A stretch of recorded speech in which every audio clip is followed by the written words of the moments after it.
بسم اللہ الرحمن الرحیم۔ السلام علیکم ورحمۃ اللہ۔ اس وقت ایک طرف army chief general Asim Munir field marshal, آپ کو پتہ ہے کہ آرمی چیف بننے کے بعد انہوں نے مختلف محاذ سنبھالے، پاکستان کے اندرونی معاملات، پولیٹیکل سچویشن، اکنامک سچویشن، اس کو بہتر کرنے کے لیے پہلے دن سے انہوں نے یہ تمام کے تمام معاملات کے اوپر کنٹرول حاصل کیا۔ ابھی ان کا جو چین کا دورہ ہے وہ بھی اسی مقصد کے لیے ہے، امریکہ کا دورہ، چین کا دورہ، تو بہت بڑی ڈیولپمنٹس ہو رہی ہیں۔ اب جنرل عاصم منیر نے فرنٹ سے سب کچھ لیڈ کرنے کا فیصلہ اسی وجہ سے کیا کیونکہ حکومت کی نالائکی اور حکومت کی نااہلی وہ ان کے گلے پڑ رہی تھی، اور عوام کے اندر ایک تاثر پایا جاتا ہے کیونکہ یہ ان کو لے کر آئے ہیں، اسٹیبلشمنٹ ان کو لانے والی ہے، لہٰذا اس کی ذمہ داری بھی اسٹیبلشمنٹ کے اوپر ڈال دینی چاہیے۔ یہ ایک عام تاثر پایا جاتا ہے، یہ امپریشن پایا جاتا ہے، جس کی وجہ سے army chief general Asim Munir نے پہلے دن سے یہ تمام ذمہ داریاں اپنے ہاتھ میں لیں، اپنے کنٹرول میں کی، اور انہوں نے پاکستان کے حالات و واقعات بہتر کرنے کی کوشش کی۔ اب پچھلے تقریباً کچھ 24 سے 48 گھنٹے کے اندر 2-3 بڑی ڈیولپمنٹس ہوئی، بہت بڑی ڈیولپمنٹس، جس سے آپ اندازہ کر سکتے ہیں کہ کنٹرول اس وقت صحیح معنوں میں اسٹیبلشمنٹ کے پاس ہے، ٹاپ ملٹری کمان کے پاس ہے۔ اسی وجہ سے عمران خان بھی ان سے بات کرنے کی ہمیشہ ذکر کیا، اور عمران خان کہتا ہے اگر ڈائلاگ کیا جائے گا، نیگوشیٹ کیا جائے گا۔ یہ عمران خان کا جو موقف ہے، دیکھیں عمران خان کی جب گورنمنٹ کو نکالا گیا، حکومت کو نکالا گیا، اس وقت بھی عمران خان نے ایک ہی بات کی تھی کہ میں نے اسٹیبلشمنٹ کے ساتھ بات کرنی ہے، اور بات ہم ضرور کریں گے، ہم کرنا بھی چاہتے ہیں بات چیت کے ذریعے۔ عمران خان سے زیادہ بات چیت کا حامی کون ہو سکتا ہے؟ ایک طرف جب امریکہ میں پاکستان کے ساتھ مل کر جنگ لڑی جا رہی تھی افغانستان کے خلاف، افغانستان کے اندر، تو عمران خان ہی تو واحد شخص تھا جو 20 سال یہ بات کرتا رہا کہ ڈائلاگ کریں، مذاکرات کریں۔ تو عمران خان جیسا شخص مذاکرات اور ڈائلاگ کا مخالف کیسے ہو سکتا ہے؟ وہ تو اس کا خود حامی ہے، وہ تو بڑی بڑی طاقتوں کو بھی کہتا رہا کہ آپ بات چیت کریں، مذاکرات کریں، ڈائلاگ کریں۔ تو عمران خان نے یہاں بھی یہی موقف اختیار کیا۔ عمران خان نے کہا کہ میں بات کروں گا۔ آج اگر عمران خان کی بات کے اوپر اعتراض کیا جاتا ہے کہ عمران خان اسٹیبلشمنٹ سے کیوں بات کرنا چاہتا ہے، تو اس کا ثبوت موجود ہے۔ آج ہر جگہ کے اوپر، ہر پلیٹ فارم کے اوپر، ہر سٹیج کے اوپر، ہر جگہ پر آپ کو فیلڈ مارشل یا ٹاپ ملٹری کمان نظر آتی ہے۔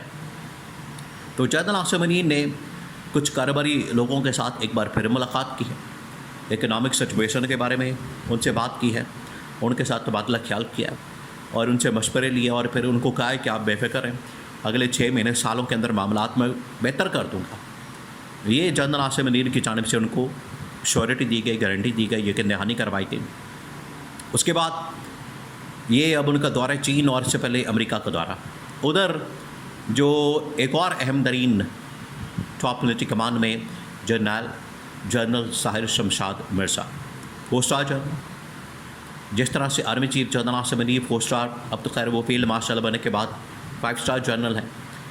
تو جنرل ساحر شمشاد مرزا نے ترکی اور ایک دو اور ممالک کے دورے کیے ہیں، یہاں بھی ان کو دعوت دی ہے، یہاں بھی ان کی ملاقاتیں ہوئی ہیں۔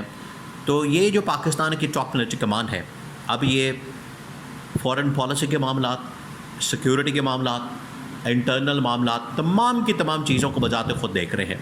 اب ہوا کیا؟ اصل میں آپ کو پتہ ہے کہ جس طرح سے پہلگام کا واقعہ ہوا، پہلگام کا واقعہ جیسے ہی ہوا تو انڈیا نے پاکستان کے اوپر الزام لگا دیا، نہ ادھر دیکھا نہ ادھر دیکھا، بغیر تحقیقات کے، بغیر تفتیش کے، کوئی اس کے اندر تفتیش نہیں کی، اور اس نے الزام لگا دیا پاکستان کے اوپر، جس کی وجہ سے اس نے پاکستان کے اوپر حملہ کر دیا۔ اب اسی طرح سے ایک اور حملہ جو ہے پونچھ سیکٹر کے اندر، پونچھ کا علاقہ ہے کشمیر کے ساتھ، وہاں پر یہ حملہ ہوا ہے، وہاں پر ان کے فوجی مارے گئے، اور انہوں نے ایک بار پھر سے اس کا الزام، جو انڈیا کا میڈیا ہے اس کا الزام جو ہے پاکستان کے اوپر لگا دیا، پاکستان پر دھر دیا۔ تو اس کا مطلب ہے کہ انڈیا سے ایک اور تھریٹ پاکستان کے اوپر کھڑی ہو گئی ہے، ایک اور تھریٹ پاکستان کے اوپر آ گئی ہے، اور یہ کسی وقت بھی انڈیا کی جانب سے پاکستان کے اوپر حملہ کیا جا سکتا ہے. تو جب یہ اتنی بڑی تھریٹ آ گئی ہے تو ظاہری بات ہے پھر پاکستان کی ٹاپ ملٹری کمان نے حرکت میں آنا ہے. انہوں نے پھر انٹرنیشنل کمیونٹی کے ساتھ انگیج کرنا ہے, بات کرنی ہے اور انٹرنیشنل کمیونٹی کو اس حوالے سے آگاہ کرنا ہے. تو یہ خود اس مشن کے اوپر نکلے ہیں, بجائے اس کے کہ یہ گورنمنٹ کو بھیجیں, گورنمنٹ کے فارن منسٹر کو بھیجیں, گورنمنٹ کے کسی آدمی کو بھیجیں, اور یہ کمیٹیاں بنا کے اور ڈیلیگیشن بنا کے دورے کروا کے قیام و توام کرا کے سیر سپاٹے کرا کے تو واپس آ جاتے ہیں. اس کا تو کوئی فائدہ نہیں ہوتا, اس کا تو کوئی نفع نہیں ہوتا. یہ بلاول بھٹو اور باقی منسٹر اور ادھر ادھر دائیں بائیں جن کو نوازنا ہوتا ہے, جو بالکل فارغ ہو جاتے ہیں, ان کو نوازنے کے لیے یہ باہر کے دورے کرا دیتے ہیں. تو دورے کرا کے فائدہ کوئی حاصل نہیں ہوتا, جس کی وجہ سے اسٹیبلشمنٹ اب خود گئی ہے. ایک اس سلسلے میں دورہ کیا گیا جنرل عاصم کی جانب سے چین کا. چین کے دورے میں آخرکار انہوں نے یہ سارا معاملہ سامنے رکھا. چین کے اندر اصل میں 2 باتیں ڈسکس ہوئی ہیں, 2 باتیں.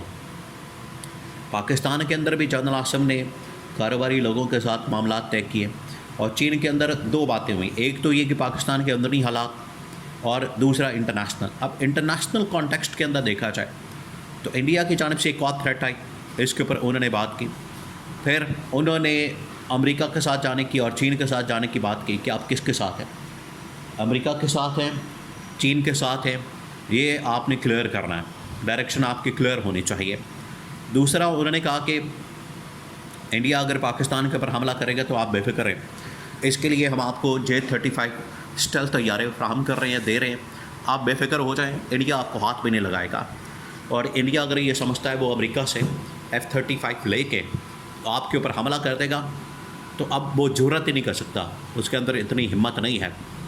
تو جنرل عاصم نے یہ دورہ بڑا زبردست اور کامیاب قسم کا کیا ہے, اور یہاں پر چین کی سپورٹ اپنے ساتھ حاصل کر لی ہے, کیونکہ انڈیا نے ایک بار پھر یہ فالس فلیگ آپریشن کر کے پاکستان کے اوپر تلوار حملے کی, تلوار لٹکا دی ہے, اور کسی وقت بھی وہ پاکستان کے اوپر حملہ کر سکتا ہے.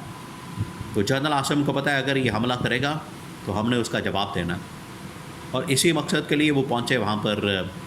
اب انہوں نے جا کے وہاں پر ملاقاتیں کی ہیں, نہ صرف انہوں نے جو سویلین لیڈرشپ ہے بلکہ جو ملٹری کمان ہے ان کے ساتھ بھی ملاقاتیں کی. اسی طرح سے جنرل طاہر شمشاد مرزا بھی ترکی کے ساتھ, آذربائیجان کے ساتھ, پھر اس کے بعد ایران کے ساتھ اور ممالک کے ساتھ وہ ملاقاتیں کر رہے ہیں. تو ڈیفنس کے حوالے سے, پاکستان کے دفاع کے حوالے سے, ڈیفنس کے حوالے سے, پروڈکشن کے حوالے سے, اور اپنے دفاع کو مضبوط کرنے کے لیے عمران خان کے ویژن کی عین مطابق یہ پاکستان کی ٹاپ ملٹری کمان اس کے اوپر کام کر رہی ہے, ایفرٹ کر رہی ہے, اور یہ پاکستان کے لیے بڑی فائدہ مند ہے. جو گورنمنٹ کو کام کرنا چاہیے تھا وہ آج اسٹیبلشمنٹ کو کرنا پڑا, اور وہ پاکستان کے لیے فائدہ بھی بن رہا ہے.